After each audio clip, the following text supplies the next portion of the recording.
देखिए प्यारे बच्चों, कल्याण कोचिंग सेंटर के चैनल पर आप लोग का स्वागत है। आज हम क्लास 8 का केमिस्ट्री लेकर आए लेक्चर 2। अब देखिए इसमें क्या पढ़ना है। पदार्थ क्या है, पदार्थ में होने वाले परिवर्तन कितने प्रकार के होते हैं, है ना। और इसमें दो प्रकार के होते हैं, भौतिक परिवर्तन और रासायनिक परिवर्तन। तो भौतिक परिवर्तन क्या है, रासायनिक परिवर्तन क्या है। तो पदार्थ देखिए क्या है। पदार्थ वह हर चीज जो स्थान घेरे, रुकावट डाले तथा जिसमें कुछ द्रव्यमान हो उसे पदार्थ कहते हैं। तथा पदार्थ किसे कहते हैं, पदार्थ क्या है, पदार्थ की परिभाषा लिखे। तो पदार्थ वह हर चीज जो स्थान घेरे, जैसे देखिए डस्टर है, हम यहाँ पर रखे स्थान घेर दिया। ये टेबल है, बेंच है, इसको हम रखे स्थान घेर दिया। तो जिसे और रुकावट डाले, यहाँ से हम इधर आगे नहीं बढ़ सकते तो रुकावट डाला।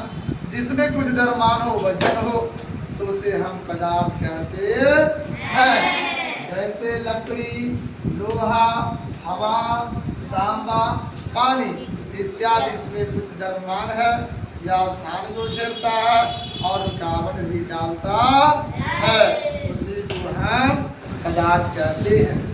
पदार्थ में दो प्रकार के परिवर्तन होते हैं। पदार्थ में होने वाले परिवर्तन दो प्रकार के होते हैं।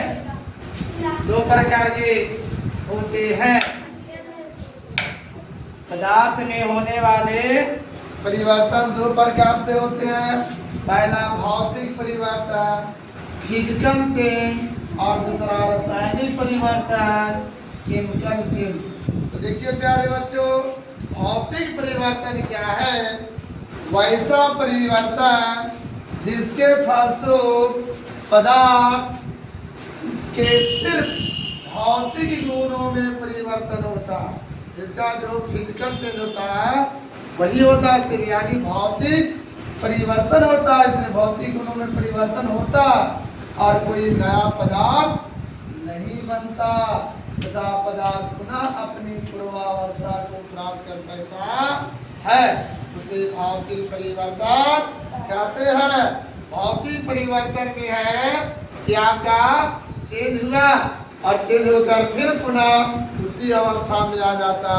जैसे हम मोमबत्ती को पिघला रहे हैं तो पिघल कर फिर वह मोमबत्ती ही बन जाएगा। जैसा पानी से बर्फ बन गया और बर्फ से भी हम पानी बना सकते हैं। तो पानी था, पानी से चेंजिंग क्या हुआ बर्फ, और बर्फ से फिर आ गया पानी। तो पूर्वावस्था में उसी अवस्था में आ गया या अपनी मूला अवस्था में आ गया। जिस अवस्था में था चेंज होकर पुनः उसी अवस्था में आ जाता है, उसे भौतिक परिवर्तन कहते हैं। पानी का वाष्पीकरण, वाष्पन हो रहा और वाष्पन से फिर उसको हम ठंडा करेंगे, वाष्पन को, वह पानी प्राप्त हो जाएगा। बल्ब जल रहा फिर उसको हम बुझा सकते हैं, फिर जला सकते हैं। कभी बल्ब बुझा हुआ है, इसको हम बल्ब को जला सकते हैं और फिर बुझा सकते हैं, तो उसी अवस्था में आ जाता है इत्यादि।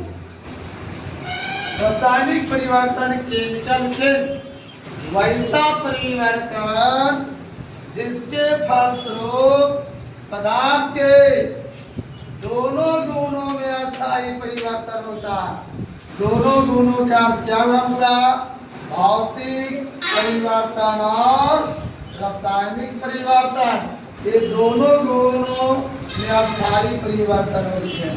भौतिक परिवर्तन और रासायनिक परिवर्तन में अस्थायी परिवर्तन हो जाए। भौतिक गुण और रासायनिक गुण में अस्थायी परिवर्तन होते हैं तथा नए गुण वालों पदार्थ बनते हैं। एक नया पदार्थ बनता है और पदार्थ पुनः पूर्वावस्था को प्राप्त नहीं कर सकता है, उसे रासायनिक परिवर्तन कहते हैं। कहने का अर्थ प्यारे बच्चों, यह एक अवस्था से दूसरी अवस्था में चेंज हो गया तो फिर पुनः अपनी अवस्था में मूलावस्था में नहीं आएगा। जैसे चावल से भात बन गया, तो हम भात को चावल बना सकते हैं? सुखाओगे सुखाता है, लेकिन चावल प्राप्त नहीं होगा। दूध को फटना, दूध फट गया, अब फटा हुआ दूध को फिर हम दूध बना सकते हैं? नहीं। तो यह पूर्वावस्था को प्राप्त नहीं करता, एक नए पदार्थ बन गया, फिर वह अपनी अवस्था में पूर्वावस्था मूल अवस्था में प्राप्त नहीं होता है। जैसे कोयले का जलना, कोयला जल गया, फिर वह खाक हो गया, उसको पुनः नहीं जला सकते। मोमबत्ती जल गया, मोमबत्ती पिघलना भौतिक परिवर्तन, और मोमबत्ती का जलना रासायनिक परिवर्तन। दूध से दही बन गया, दही से दूध बनेगा, एक नए पदार्थ बनता है, लेकिन पूर्वावस्था अपना नहीं प्राप्त करता है, नहीं करता। शरीर में भोजन पचना, शरीर में हम भोजन खाए, शरीर में पच गया, फिर भोजन को निकालने जाएगा, वही भोजन प्राप्त होगा? नहीं होगा। इत्यादि ये सब आप लोग बना याद करके आइएगा, और आप इसके कमेंट कीजिएगा, जहाँ दिक्कत हो, गलती हो, ये सब आप लोग कमेंट में लिखिएगा, और इस चैनल को सब्सक्राइब करें, लाइक करें, लोगों के पास शेयर करें। जय हिंद, जय भारत।